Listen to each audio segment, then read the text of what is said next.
Estamos en el cuarto domingo después de Pascua. Lectura de la epístola del apóstol Santiago. Carísimos, toda dádiva preciosa y todo don perfecto de arriba viene, del Padre de las luces, en quien no cabe mudanza ni sombra de variación, porque de su voluntad nos ha engendrado con la palabra de la verdad, a fin de que seamos como las primicias de su creación. Bien lo sabéis, hermanos míos muy queridos, y así sea todo hombre pronto es para escuchar, pero comedido en el hablar y refrenado en la ira, porque la ira del hombre no obra la justicia de Dios. Por lo cual, dando de mano a toda inmundicia y exceso vicioso, recibid con docilidad la divina palabra, que ha sido como ingerida en vosotros y que puede salvar vuestras almas. Continuación del Santo Evangelio según San Juan.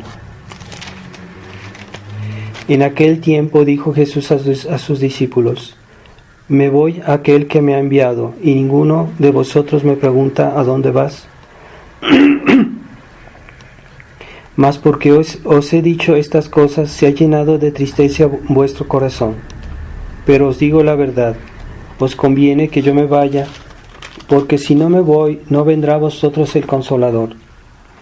Pero si me voy, os lo enviaré. Y cuando venga Él, convencerá al mundo en el orden al pecado, en el orden a la justicia y en el orden al juicio. En orden al pecado, por cuanto no han creído en mí. Respecto a la justicia, porque me voy al Padre y ya no me veréis.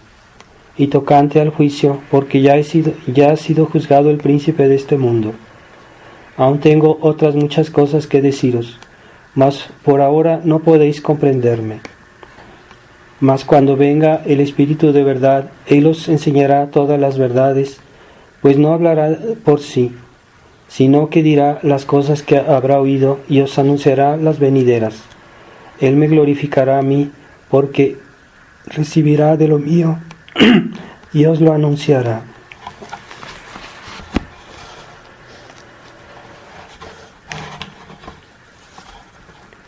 En el nombre del Padre, del Hijo y del Espíritu Santo. Amén. Ave María Purísima, sin pecado concebida.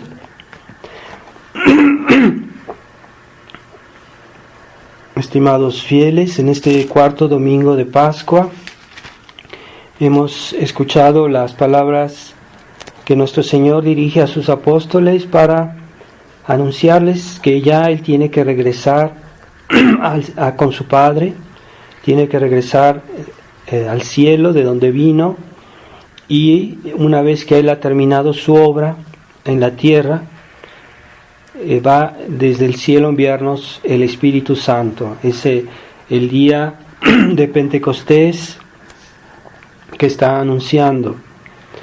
Y esta obra del Espíritu Santo en la Iglesia es lo que ha hecho que la Iglesia haya perseverado sin la presencia de nuestro Señor aquí en la tierra. La Iglesia haya perseverado durante 2000 años. Y el Espíritu Santo actúa en la Iglesia no de esa manera carismática que hoy está de moda, que hoy se practica en la Iglesia conciliar. No es esa presencia del Espíritu Santo, que es una falsificación de la acción del Espíritu Santo, ese carismatismo y pentecostalismo, etc. Es una falsificación de la acción del Espíritu Santo. La acción del Espíritu Santo es sobre todo por la Iglesia, y es por eso que fueron los apóstoles, la Virgen María y los apóstoles que recibieron el Espíritu Santo. No fue el pueblo, no fue los fieles, fueron los que eran los pastores. Y son los pastores que transmiten el Espíritu Santo a los fieles, particularmente por los sacramentos, pero también por la dirección habitual que los pastores normalmente tienen para dirigir a los fieles, no solo para enseñarles, sino también para dirigirlos en las cosas concretas, las cosas prácticas.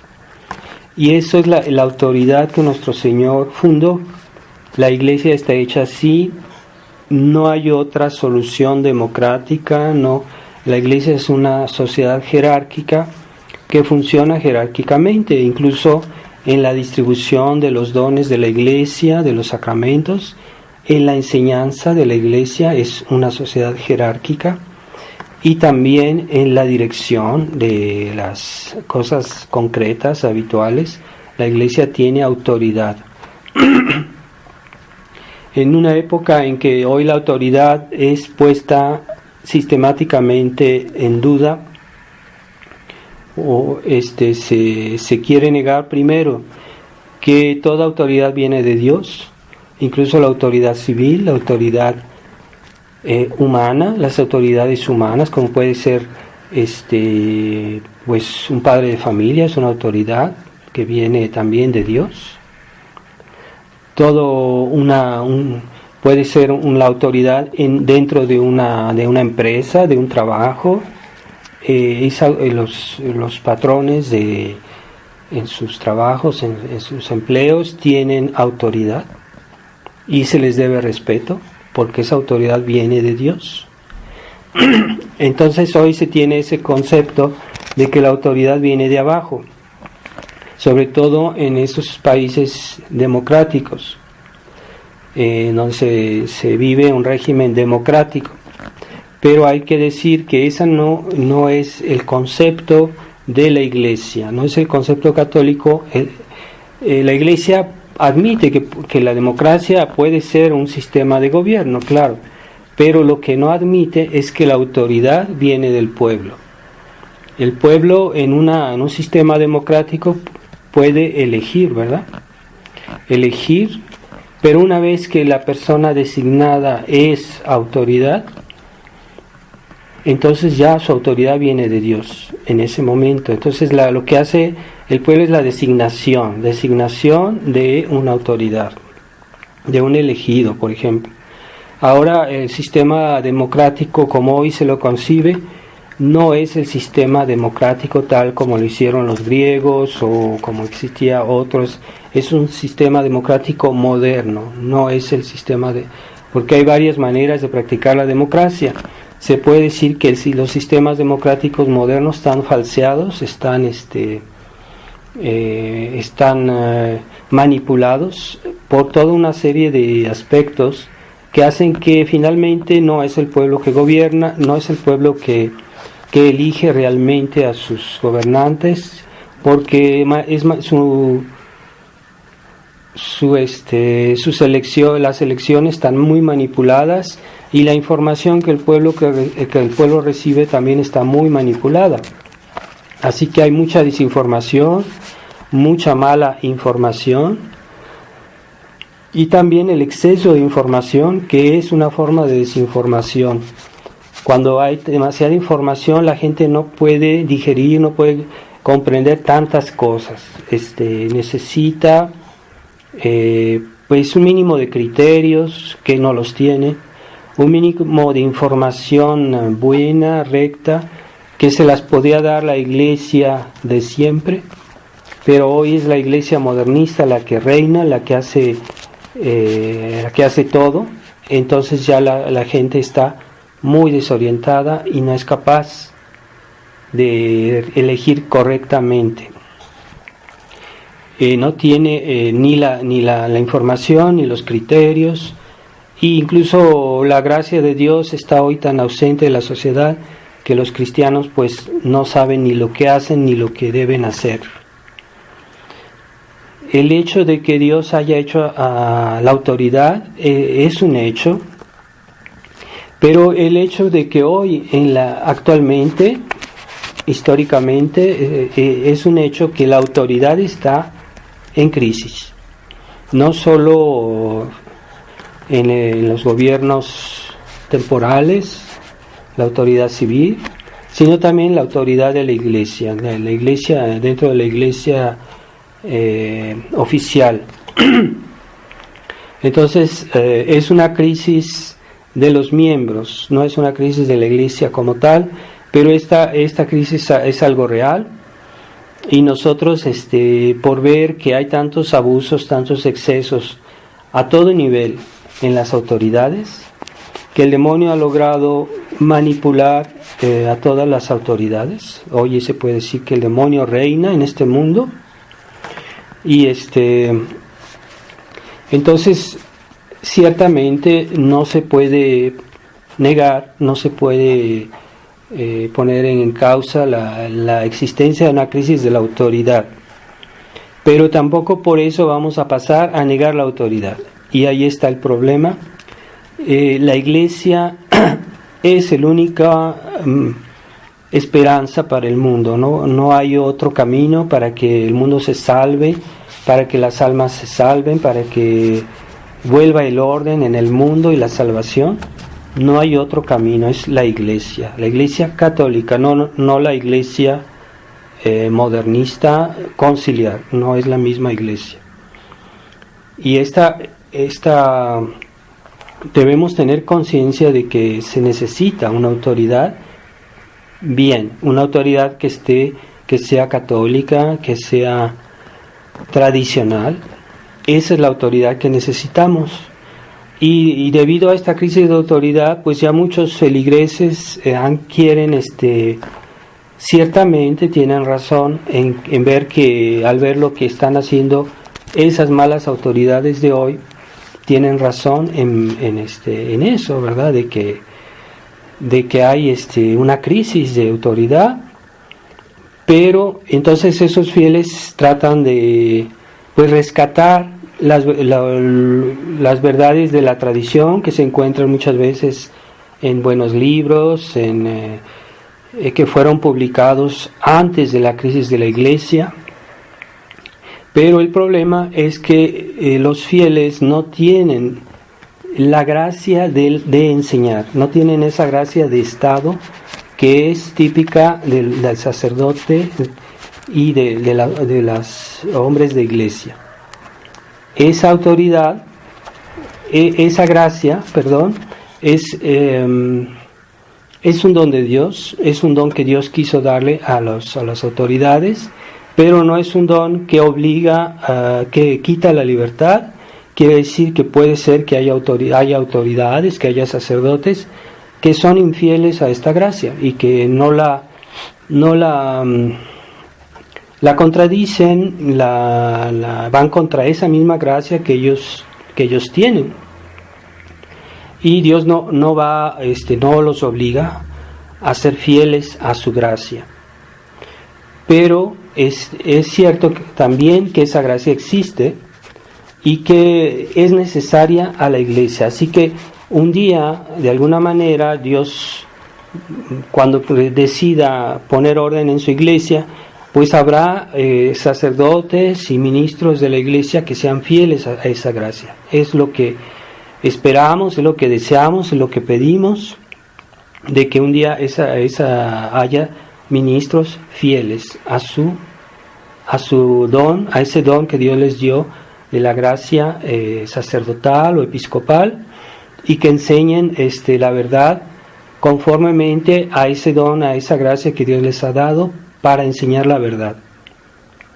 Pero los fieles no tienen esa gracia, y por eso, desgraciadamente, y también a veces es algo bueno, porque hay mucha gente que hoy en internet, hoy es tan fácil, cualquier persona puede abrir su sitio, su blog y decir,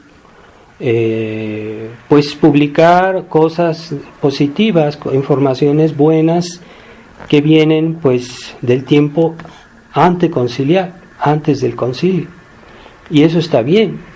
Pero cuando ya muchos feligreses se ponen a hacer teología, a creer que ellos pueden explicar todo y que incluso pueden enseñar a los sacerdotes, pueden contradecir a los sacerdotes. Yo no hablo de los sacerdotes modernistas, esos que evidentemente están fuera de la doctrina de la Iglesia, sino aquellos que aunque sean pocos, pero sí los hay, que tratan de ser fieles a la fe. Y que de alguna manera no solo saben más porque tienen estudios, son personas calificadas. Es como una persona que compra un libro, un diccionario de medicina y se pone a recetar, porque en el diccionario de medicina dice que tal medicamento es para esto y tal medicamento es para aquello. Entonces esta persona se pone a recetar porque encontró un diccionario de medicina. Entonces es un error, porque esa persona no basta leer lo que dice el diccionario, hay todo un conjunto de cosas que hay que tomar en cuenta. El médico tiene los estudios para eso, y por eso cuando un médico da una receta, tiene en consideración más cosas de las que están solo en el diccionario. Y por eso es muy peligroso que una persona se ponga a hacer como si es doctor cuando no lo es. Eso puede incluso llevar a cosas desastrosas. Entonces, igualmente, ¿verdad?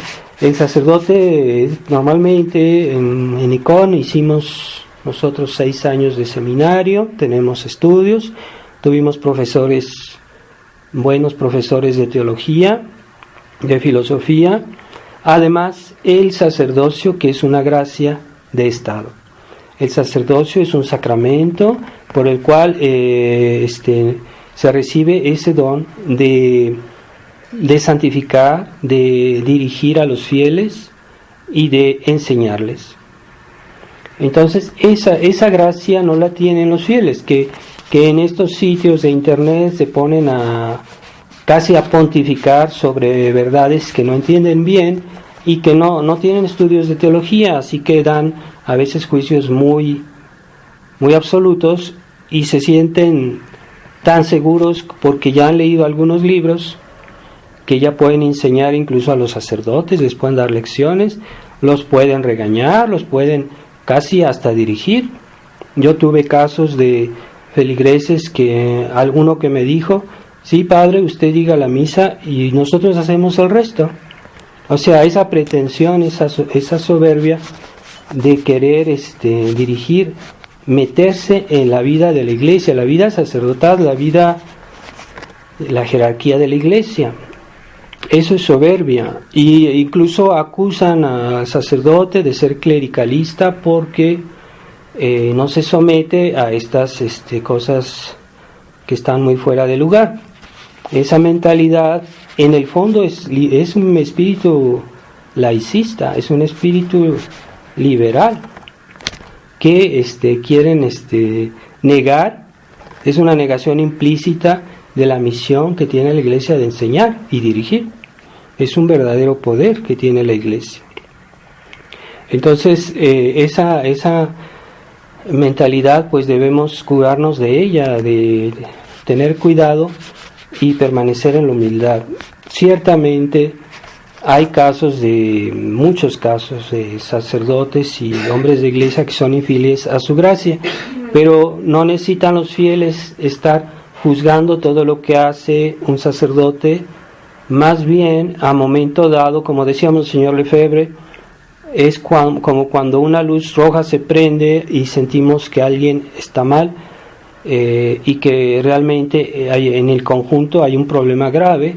Entonces uno dice, bueno, pues con este sacerdote yo no puedo estar, y entonces uno se separa, uno se aleja. Si es un sacerdote que está desorientado, que está haciendo daño, claro que sí, pero no es necesario estar juzgando todo lo que dice y todo lo que ponerlo en tela de juicio, todo lo que él dice, porque esa actitud no es cristiana.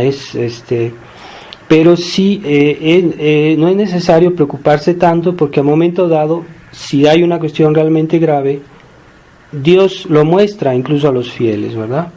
Pero de eso a que los fieles se erijan en jueces del sacerdote y que estén siempre dudando de todo lo que dice, hacen imposible que el mismo sacerdote les pueda hacer algún bien, o que los pueda santificar, que los pueda dirigir.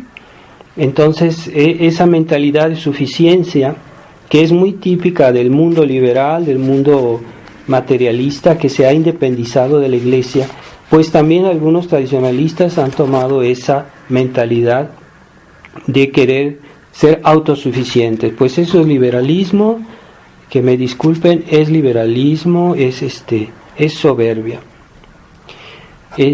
Por eso, si hay personas que con la buena intención de la difusión de la verdad ponen textos en el internet, es algo muy bueno, yo pienso que está bien. Textos que fueron aprobados por la Iglesia, porque en otros tiempos cualquier libro que se publicaba, incluso cualquier oración, cualquier texto que tocara temas religiosos, necesitaba la aprobación de la Iglesia, el imprimatur, y estaba prohibido escribir sobre temas religiosos, publicar cosas sobre temas religiosos si no tenían el imprimatur. Y hoy hay fieles que se ponen a escribir y no saben lo que dicen. En parte sí, claro, pero en parte no. Y por eso es muy peligroso hacer eso. Yo aconsejo a esas personas que sobre todo publiquen textos que ya fueron aprobados, que fueron escritos antes del concilio o que han sido escritos por buenos sacerdotes, y que no se pongan ellos a hacer teología, a juzgar de cosas teológicas, más bien simplemente que reproduzcan textos que ya fueron aprobados por la Iglesia antes del concilio, que son textos seguros, que son textos buenos, y que hay muchísimo material para publicar en internet, y eso ayuda a la difusión de la verdad. Una cosa es simplemente reproducir los textos que ya existen y otra es crear nuevos. Hay que tener mucho cuidado. Antes ni una oración, los fieles no podían componer oraciones y publicarlas, sobre todo no podían ni siquiera publicarlas si no estaban aprobadas por la Iglesia. Se necesitaba el imprimatur. Y hoy pues hay ese caos por esta crisis de la autoridad, ciertamente, pero hay que tener la humildad de aceptar que la autoridad, como quiera que sea, es necesaria para la vida de la Iglesia. Y cuando, si Dios quiere, pronto esta crisis de la Iglesia termina, pues va a ser por la restauración de la verdadera autoridad. Entonces no va a ser que ya ahora los fieles, como los sacerdotes fallaron en un tiempo, pues entonces ya van a ser los fieles que van a dirigir. No es así. Va a ser restaurada la autoridad, pero por ministros dignos, por ministros que son fieles a la fe, a la tradición, claro está. Pero no va a haber una especie de independización, como decir, ya estos sacerdotes se equivocaron, entonces ahora nosotros vamos a tener más voz y más derecho de voto, por decirlo así. Eso es democracia liberal. Así que tengamos cuidado cuando vemos algo en internet, tengamos cuidado de qué es lo que está escrito, si es una apreciación puramente personal o que está fundamentado en lo que siempre la Iglesia creyó, en lo que siempre la Iglesia explicó. Y hoy la Iglesia, no es la Iglesia, es los hombres de Iglesia que están en crisis, al punto que eso es un misterio, porque cómo es que Dios ha permitido que caigan las cosas a ese estado, al punto que incluso se canonizan personas que no son dignas de ser canonizadas, que son personas que en otros tiempos se las consideraría personas condenables o pecadores públicos, e incluso se aduce que para su canonización se han dado las pruebas que ha habido milagros, ¿verdad? Pero son falsificaciones de milagros, porque no son verdaderos milagros. Dios no puede dar milagros a personas que son contrarias a la fe de la Iglesia. Y hay casos como un escribá de Balaguer, y incluso personas como Teresa de Calcuta, que eran que eran completamente conciliares. Y eso, pues Dios no puede haber una canonización de personas tales. ¿Cómo es posible? Se responderá que la Iglesia compromete la infalibilidad en las canonizaciones, sí es cierto, pero para que esa infalibilidad esté comprometida, se deben respetar todo el proceso necesario, las condiciones para que la Iglesia comprometa su infalibilidad, y hoy se puede decir que esas condiciones para que el Papa utilice su infalibilidad están comprometidas, y que no es seguro, digamos, incluso es seguro que realmente no hay un acto de infalibilidad en el Papa, porque ya no se cree en la verdad definitiva, y es una condición para hacer una definición del Papa que tenga la intención de definir, de hacer algo definitivo. Pero como hoy la verdad cambia, como hoy todo cambia, ellos ya no tienen la intención de referirse a algo definitivo, porque no tienen ese deseo de ser definitivos, y la verdad es así, es definitiva. Entonces, Monseñor Lefebvre decía que algún día habrá que revisar todas estas canonizaciones que se han hecho, porque no son seguras. Puede ser que algunas personas realmente eran dignas de ser canonizadas, pero no quiere decir que estén realmente canonizadas. Así que Monseñor Lefebvre decía: yo no reconozco a ninguno de los santos que han sido canonizados por esta Iglesia conciliar, hasta que no venga la restauración de la Iglesia tradicional y se revisen todas esas canonizaciones, hasta que la Iglesia no sancione esto. Entonces no podemos, en nuestras iglesias, en nuestras capillas de la tradición, no se celebran las fiestas de los santos del Concilio Vaticano II.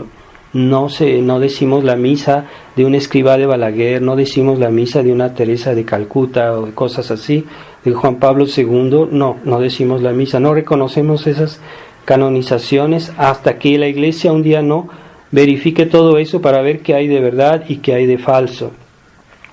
Pero no, como hay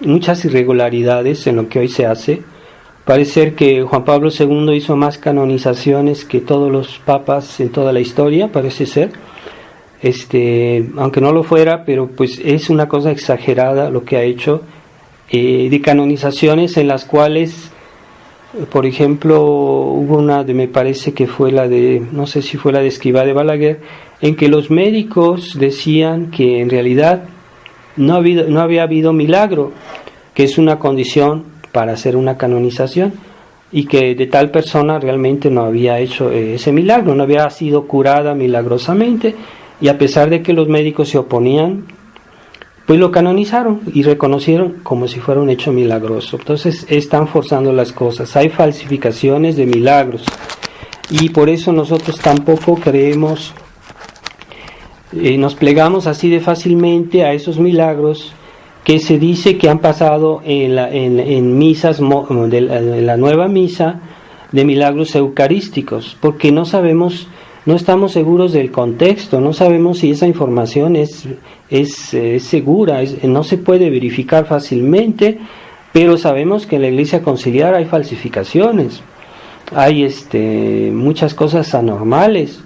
Esas personas ya no tienen principios, ya no tienen criterios, si quieren justificar lo que ellos han hecho. Esta nueva misa es una misa modernista. Entonces, ¿cómo Dios va a aprobar eso? ¿Cómo Dios va a justificar esas cosas? Sobre todo que ya no se detienen en hacer falsificaciones, y eso se constata a nivel de las canonizaciones. Así que nosotros no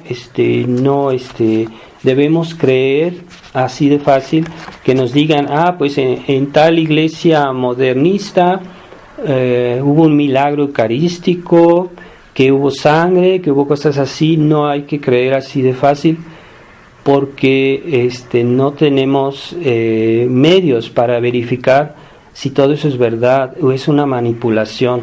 Y como esas manipulaciones suceden mucho en la Iglesia Conciliar, así que cómo nosotros debemos, por principio, no andar haciendo publicidad de esas cosas, porque no es seguro, por principio no es seguro.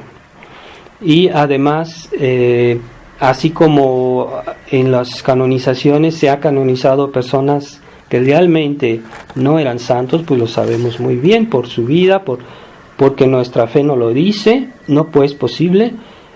Cuando la Iglesia canoniza a alguien, canoniza a una persona para darla como modelo de virtudes y de heroicidad de la práctica de la fe, de las virtudes.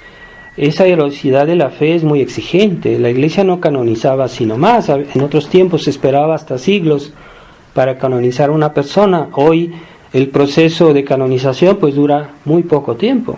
Es una cosa absurda, ridícula. Entonces nosotros no debemos estar creyendo a todo lo que se dice por aquí y por allá, que se apareció la Virgen por aquí, se apareció la Virgen por allá, cuando hoy antes era la Iglesia que nos decía, bueno, esta aparición es digna de fe, esta aparición es digna de confianza, porque pues la Iglesia tenía personas muy capaces que examinaban esas apariciones y todo lo que estaba alrededor, y decían, bueno, esta aparición es digna de fe.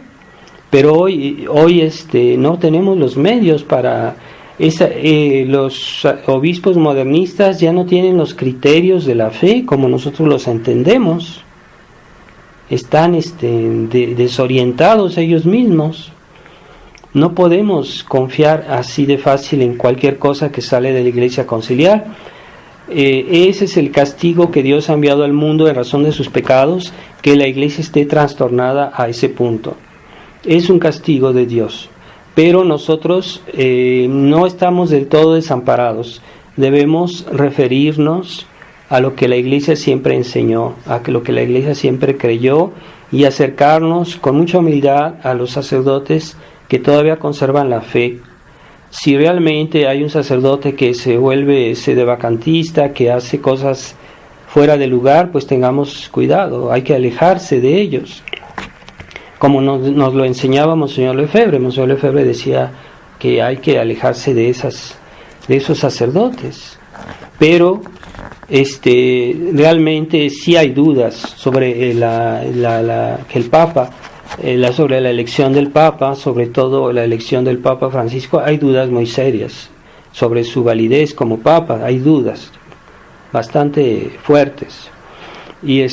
Pero nosotros, cuando Dios nos juzgue el día de nuestra muerte, nos va a preguntar cómo nos portamos, si vivimos nuestra fe, si fuimos fieles a la tradición. No nos va a preguntar si el Papa era Papa o no era Papa, no nos va a preguntar eso, pero sí ese tema sí nos debe interesar, pero una cosa es que uno tome en consideración este problema, y otro que zanje la cuestión, porque teorías sedevacantistas, cada sedevacantista tiene su teoría personal, cada uno tiene no hay unidad en el sedevacantismo, todos entre ellos están peleados, están enojados, no hay unidad.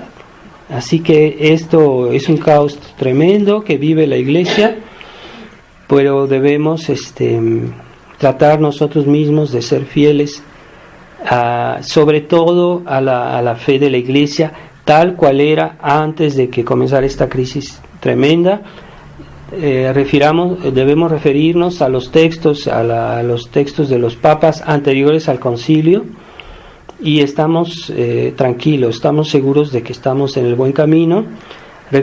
También referirnos a los textos de los santos, no los santos conciliares, los santos que fueron canonizados antes del concilio, y no nos mezclemos con aparicionismo barato, que es una cosa excesiva. ¿A qué punto hay tantas apariciones hoy y que no están autorizadas por la Iglesia? Y si están autorizadas por la Iglesia conciliar, pues no son seguras ni siquiera esas. Así que vamos a pedirle en este tiempo de la resurrección, pidámosle a nuestro Señor, a Nuestra Señora, que viva nuestro Señor resucitado, que nos confirmen en la fe, que nos hagan humildes y que nos permitan de ser fieles a lo que la Iglesia siempre fue y no a lo que las nuevas modas conciliares, ni a las divagaciones de algunos tradicionalistas que creen todo saber, todo explicar, cuando no es tan fácil. Es muy difícil, incluso hasta los teólogos, explicar todo. Así que necesitamos humildad en ese sentido. Ave María Purísima, sin pecado concebida. En el nombre del Padre, del Hijo y del Espíritu Santo. Amén. Santo, amén. Santo, amén. Santo, amén. Santo, amén. Santo, amén. Santo, amén. Santo,